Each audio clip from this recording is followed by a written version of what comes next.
Buenos días, chicos y chicas, bienvenidos al podcast V. Somos Ana Martínez, Elsa Scriche y Clara Tur. Y hoy haremos un podcast sobre la privacidad y la protección de datos que tiene Internet. Vale, Elsa, cuéntanos un poco, ¿dónde y cuándo generamos datos? Estos datos se pueden encontrar en redes sociales, las cuales pueden generar datos tanto personales como sociales, pues debido a la creación de perfiles en redes, como es ahora Facebook, Instagram, etcétera, donde hay un constante movimiento de datos debido, pues por ejemplo, a la interacción con otros usuarios o al compartir posts, información. Todo esto no dejan de ser datos en línea que van y vienen.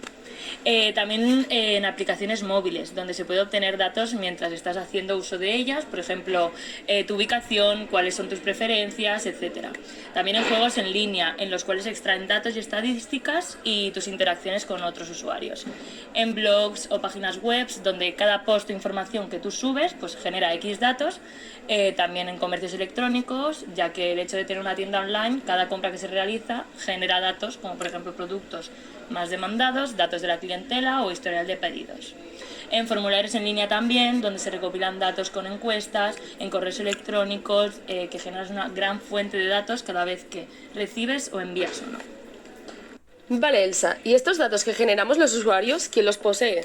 Los datos creados van en función de los servicios o plataformas que hayas utilizado, pero están en manos en general de entidades y organizaciones, como por ejemplo poseen datos los proveedores de servicio en línea, que en estos casos son pues, sitios web, redes sociales, aplicaciones, las cuales recopilan datos para personalizar tu experiencia. Empresas de publicidad, las cuales rastrean tus actividades y según tu interés te ofrecen anuncios personalizados que estos aparecen como cookies. También las empresas de análisis de datos, también proveedores de servicios en la nube, ya que a la hora de almacenarlos, automáticamente das libre acceso de estos.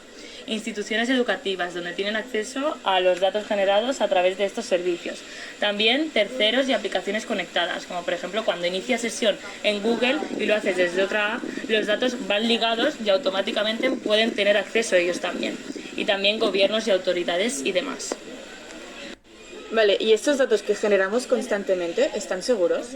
La seguridad de estos datos no es una garantía asegurada, ya que depende de varios factores, como por ejemplo las medidas de seguridad que toman las organizaciones y plataformas que almacenan nuestros datos, y el cómo ellas las manejan. Nos proporcionan muchas alternativas para una mayor seguridad de estos, como ahora medidas de seguridad de las plataformas para proteger los datos de los usuarios, como el certificado de datos. También la configuración de privacidad, donde la pueden configurar para controlar quién puede acceder o no. Pero realmente, todas estas medidas no son sistemas 100% seguros, ya que pueden llegar a ser vulnerables y existen riesgos y brechas de seguridad y accesos no autorizados. Con todo esto hay que andar con ojo con las condiciones que aceptamos, qué datos queremos generar, ya que nos podemos plantar delante de abusos de datos por parte de las empresas y pérdidas de privacidad, suplantaciones en líneas y demás.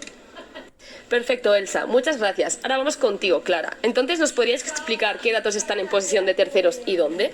La obtención de datos por parte de terceros depende de las leyes de privacidad y de protección de datos del país. Aún así, los datos que están en posesión de terceros podrían ser los siguientes. Datos de los usuarios, es decir, las preferencias de estos, a su vez, que también tienen en sus manos las cosas que no son de su agrado. También recopilan los correos electrónicos, ubicaciones, datos médicos y hasta registros de votantes. Las empresas de marketing, por ejemplo, recopilan datos del usuario para crear perfiles de estos y anuncios específicos. Todos estos datos se pueden encontrar en los servidores de las empresas, las nubes públicas privadas, en bases de datos, en la nube personal y en las copias de seguridad que haces en tu dispositivo. Es importante añadir que la ubicación del almacenamiento de datos varía dependiendo de las regulaciones de privacidad y seguridad de datos. Vale, ¿y quién tiene acceso a ellos? Varía en función de quién haya recopilado y esté gestionando tus datos. Algunos de estos podrían ser la misma entidad que recopiló los datos, proveedores de servicio de terceros, los propios empleados y contratistas de esas entidades, hasta las autoridades gubernamentales. Siempre hay la posibilidad de que estos datos caigan en manos de terceros no autorizados si la entidad que las recopiló no tiene medidas de seguridad adecuadas.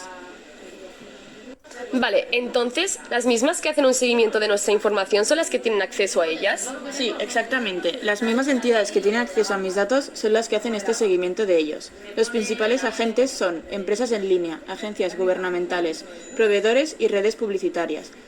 ciberdelincuentes, aplicaciones y servicios de terceros, empleados, organizaciones y proveedores de servicio en la nube también. Vale, muchas gracias, Clara, por tus aportaciones. Es un placer. Y ahora vamos contigo, Ana. ¿Cuáles son nuestros derechos en relación con este tema? Vale, algunos de nuestros derechos sería, por ejemplo, el derecho a la privacidad y el derecho al consentimiento informado. Antes de que se guarden o usen tus datos personales, es importante que estés de acuerdo de manera clara y porque tú quieres. Además, necesitas saber qué información están tomando y para qué la van a usar. Por ejemplo, las condiciones de uso. Otro de los derechos sería el derecho al acceso. Este requiere la libertad total de saber cuáles de nuestros datos están siendo recopilados y procesados. Otro sería el derecho al olvido, que quiere decir que si ya no estamos de acuerdo con el consentimiento que dimos en su momento y lo queremos retirar, nuestros datos deben ser eliminados. También deben ser eliminados si ya no se utilizan con el motivo en el que un principio se iban a utilizar. También tenemos el derecho a la portabilidad de datos. Este derecho es a recibir una copia de seguridad de nuestros datos para saber cuáles se están dando y si nos parece bien que los tengan, y de momento estos serían los más principales. ¿Y qué puedo hacer para proteger mi privacidad? Vale, algunas de las cosas que podemos hacer para proteger nuestra privacidad sería, por ejemplo, leernos las condiciones de uso de cualquiera de las aplicaciones que utilizamos, aunque esto comportaría perder parte de nuestro tiempo, ya que muchas de estas, como por ejemplo Instagram, tiene más de 10 páginas. También otra cosa que podríamos hacer es controlar las cookies, es decir, configurar tu navegador para bloquear o eliminar las cookies, que son pequeños archivos que los sitios web utilizan para rastrear tu actividad en línea. También puedes borrar las cookies con regularidad, controlar las cookies y no aceptar tantas como lo hacemos, aunque esto conllevaría no poder acceder a muchas páginas web, ya que en muchas, si no las aceptas, no puedes acceder. Otra de las cosas que podríamos hacer es utilizar servicios de correo electrónico cifrados que ofrecen un mayor nivel de privacidad y seguridad en tus comunicaciones electrónicas. Y otra sería informarnos sobre las políticas de privacidad de las empresas que utilizamos y cómo recopilan y utilizan nuestros datos. Conocer tus derechos y opciones es esencial. Vale, Ana, y para finalizar, ¿me podrías decir dónde se obtiene ayuda relacionada con estas cuestiones? Vale, hay organizaciones de defensa de la privacidad, que son numerosas organizaciones no gubernamentales y grupos de defensa de la privacidad que ofrecen recursos, guías y asesoramientos sobre cómo proteger tus datos en línea. Por ejemplo, el Electronic Frontier Foundation y Privacy International. Luego existen numerosos recursos educativos en línea, como blogs, tutorías y cursos que pueden ayudarte a entender mejor cómo proteger tus datos en Internet.